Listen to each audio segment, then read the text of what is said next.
silakan.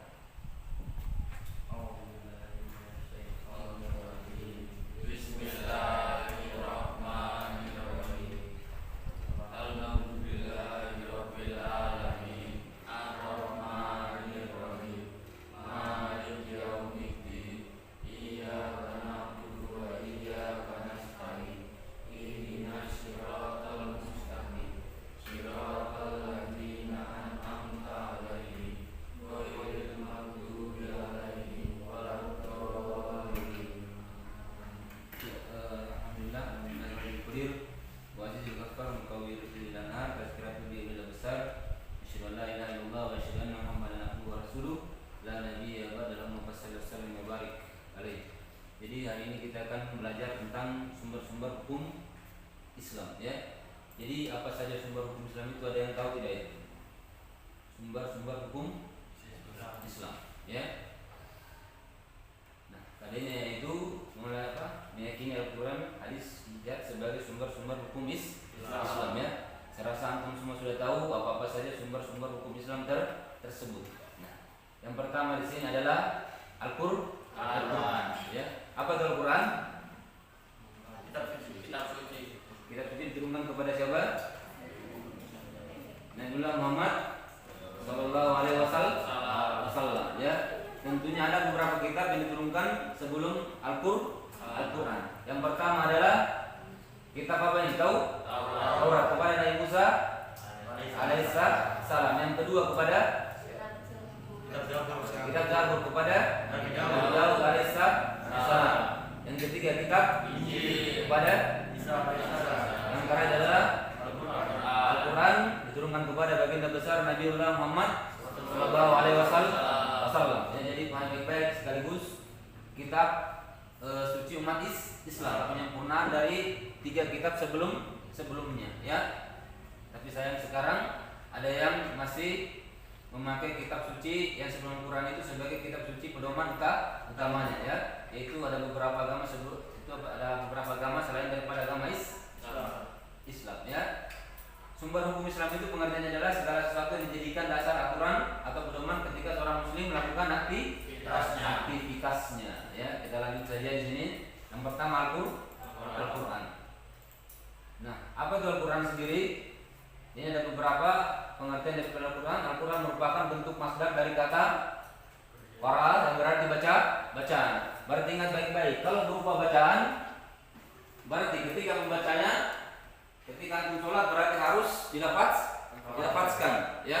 Bukan berarti Allahu Akbar diam. Ini salah. Karena merupakan bacaan berarti harus keluar dari bibir, harus keluar dari mulut. Itulah namanya bacaan ya. Bukan misalnya sholat Allahu Akbar diam, Allahu Akbar. Nah, ini salah seperti ini ya. Walaupun antum tidak tahu mengaji sekalipun, jangan berharap berkecil hati. Saya tidak sholat karena saya tidak tahu mengaji, tidak ya. Silakan datang ke musola masjid, ikut sholat berjamaah ya.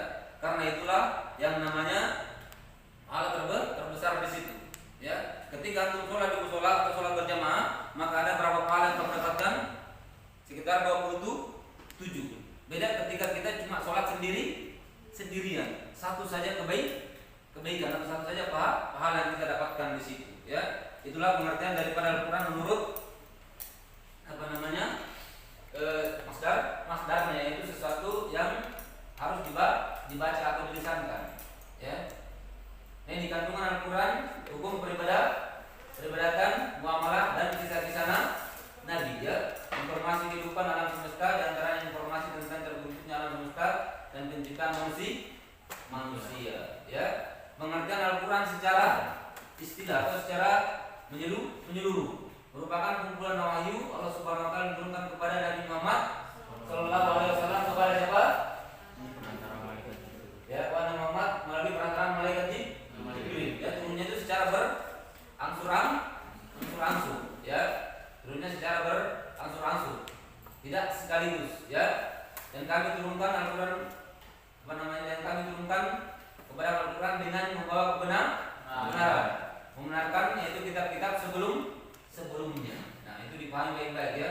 Berarti apa yang ada dalam kitab sebelumnya dimasukkan ke dalam kitab-kitab sebelumnya. Quran surah Al-Maidah surah kelima ayat yang berapa? 48 ya. Nazzalna 'alaikal kitaba bil haqq musaddiqan lima baina yadayhi wa anzalna at-taurata wal injil. Silakan dibaca artinya. Dia menurunkan kitab Al-Quran kepadamu Muhammad yang mengandung kebenaran, membenarkan kitab-kitab sebelumnya, dan menurunkan Taurat dan Injil. Surah ketiga ayat yang ke-3 ya. Ini proses turunnya Al-Quran ya. Malaikat memasukkan wahyu ke dalam hati Nabi Muhammad sallallahu alaihi wasallam. Malaikat menampakkan sebagai seorang laki-laki yang mengucapkan kata kepada Nabi Muhammad sallallahu alaihi wasallam. Wahyu datang kepada Nabi Muhammad seperti suara lonceng. Malaikat menampakkan dirinya kepada Nabi Muhammad sallallahu alaihi wasallam dalam wujud asli ya. Jangan kira malaikat itu kecil. Malaikat itu besarnya antara langit dengan bumi ya. Para Nabi Muhammad sallallahu alaihi wasallam ketika turun dari Gua Hira, ya tiba-tiba dia mendengarkan suaranya yang memanggil, dan mendengarkan suara yang memanggil namanya Muhammad. Nabi Muhammad kaget, ini siapa yang panggil saya? Ya, dilihat kiri kanan tidak ada manusia. Ternyata melihat ke atas, besarnya malaikat Jibril antara langit dengan bumi. Bayangkan besarnya, seperti apa besar daripada malaikat tersebut. Nah, ini pahami isi kandungan daripada Al-Quran ya. Dari segi kuantitas atau banyaknya, yang pertama 30 juz, 114 surah, 6.236 ayat, 323.015 huruf, 77.439 kosakata. Nah, inilah isi daripada Al-Quran ya. Dari segi kualitasnya, akidah, akhlak, dan beberapa lagi hukum-hukum muamalah dalam kehidupan kita sehari-hari. Nah, ini proses daripada turunnya Al-Quran. Al-Quran diturunkan pada tanggal 17 Ramadan, dikenal sebagai nuzul Quran. Al-Quran diturunkan secara berangsur-angsur selama kurang lebih 22 tahun 22 hari. Wahyu yang pertama kali diturunkan kepada Nabi Muhammad SAW adalah Quran surah Al-Alaq, surah ke-1 sampai surah ke-5, dan membacanya merupakan suatu ibadah ya, dan mendapatkan pahala. Ya, ada yang bisa baca ini? Silakan. Salah satunya ya. Usi bisa dibaca? Bisa, silakan.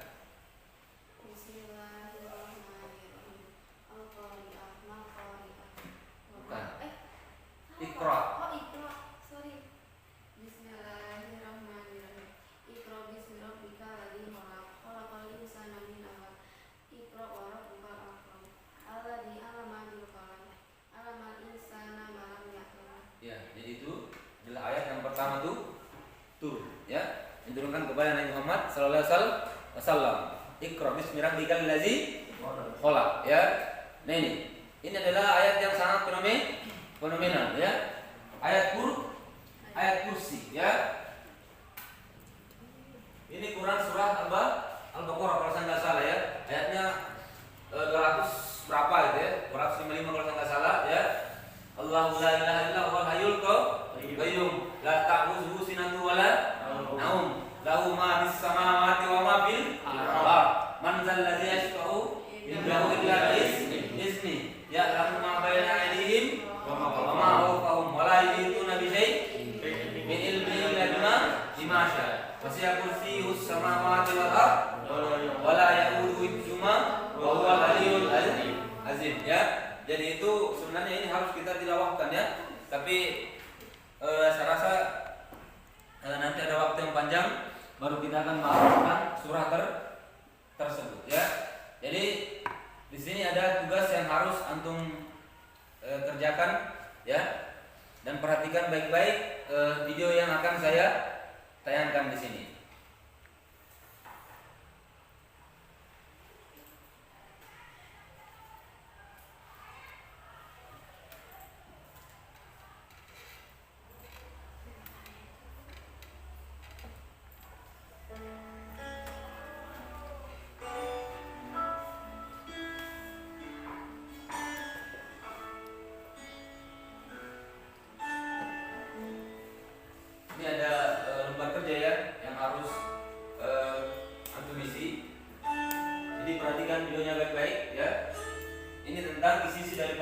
atau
bisa dipahami baik-baik ya. Jadi yang ditulis adalah apa pesan daripada atau isi daripada Al-Quran tersebut ya. Tadi di sini mulai disampaikan dari poin berapa? Di sini mulai dari poin pertama tadi ya. Kita ulang-ulang supaya nanti di lembar kerja siswanya bisa diisi dengan baik kandungan daripada Al-Quran tersebut ya. Ini terbagi menjadi 7 bagian. Yang ditulis di situ adalah 1 sampai 7. Dicermati baik-baik video daripada YouTube ini. Yang pertama adalah akidah.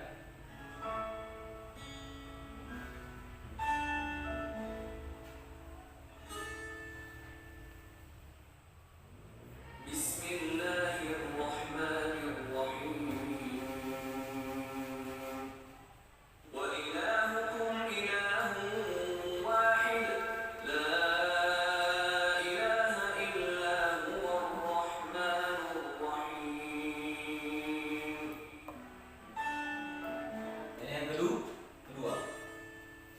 Al-Quran?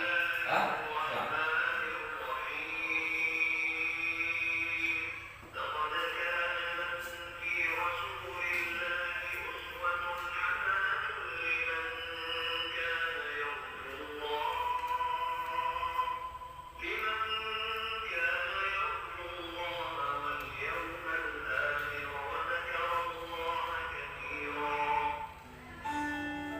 Ini yang ketiga.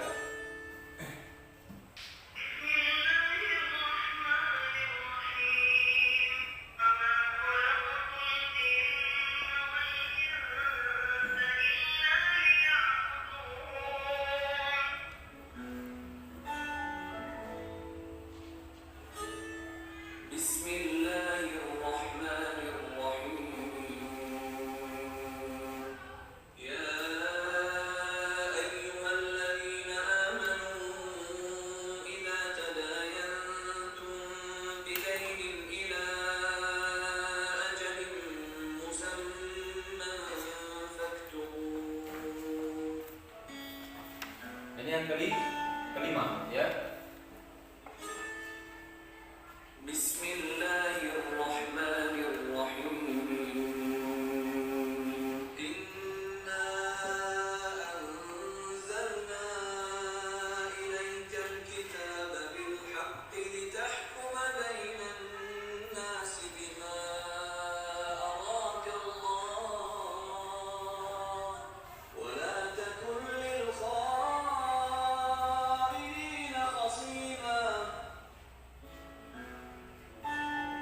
Nah, sekarang yang ke-6, ya.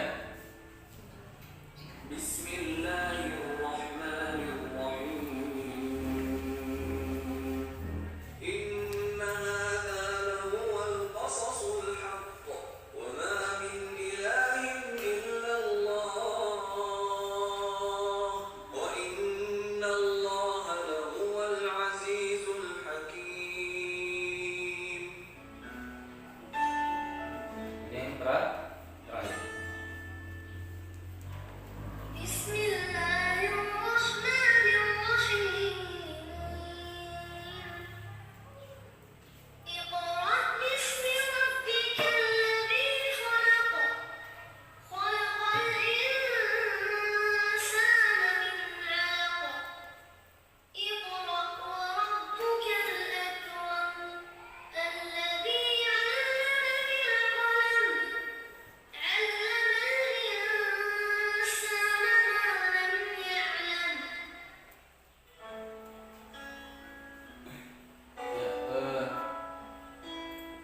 Silakan bisa disebutkan tidak yang pertama didapat dari ayat ini apa saja, ya, apa saja isi daripada atau kandungan daripada ayat ini yang bisa antum jelaskan, ya. Coba satu orang silakan yang depan, apa saja. Yang pertama, Al-Quran berisi tentang, coba yang satunya akidah. Yang lain, yang kedua akhlak, yang ketiga ibadah, yang keempat muamalah, yang ke hukum, yang ketujuh terakhir pengetahuan. Jadi itulah gunanya kita mengamati video ini, ya. Jadi antum sudah tahu apa-apa saja yang terkandung dalam Al-Quran, ya, baik itu berupa ilmu pengetahuan maupun akidah, ya. Dan masih banyak lagi apabila kita mengkaji atau kita mempelajari tentang Al-Quran tersebut.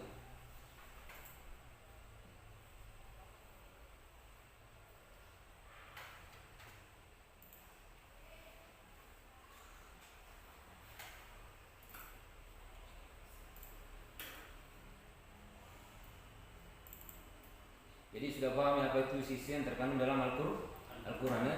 Jadi membaca Al-Quran itu memberikan pahala bagi kita. Jangankan yang bacanya, ya, yang mendengarkannya saja dengan khusyuk itu mendapatkan pahala. Jadi dipahami itu baik-baik.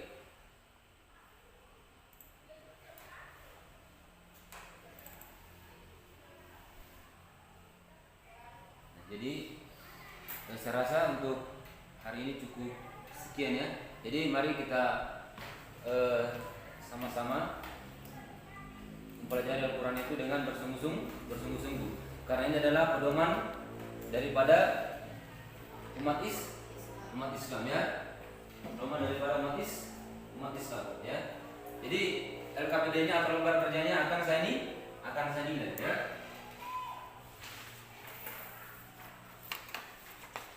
Ini nilainya bagus ini ya. Terisi semua ya. Masih ada yang kosong seret satu tapi tidak masalah ya.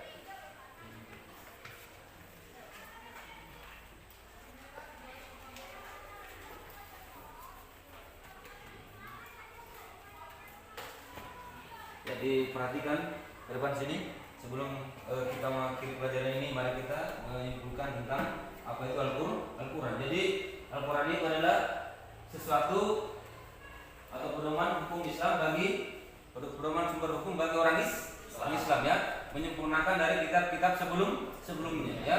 Al-Quran diturunkan kepada Nabi Muhammad SAW melalui malaikat Jibril ya, secara berangsur-angsur ya. Dan membacanya merupakan satu pahala. Dan ini sumber-sumber hukum Islam yang paling utama di antara sumber hukum yang lain ya. Itulah yang dimaksudkan dengan sumber hukum Islam ya.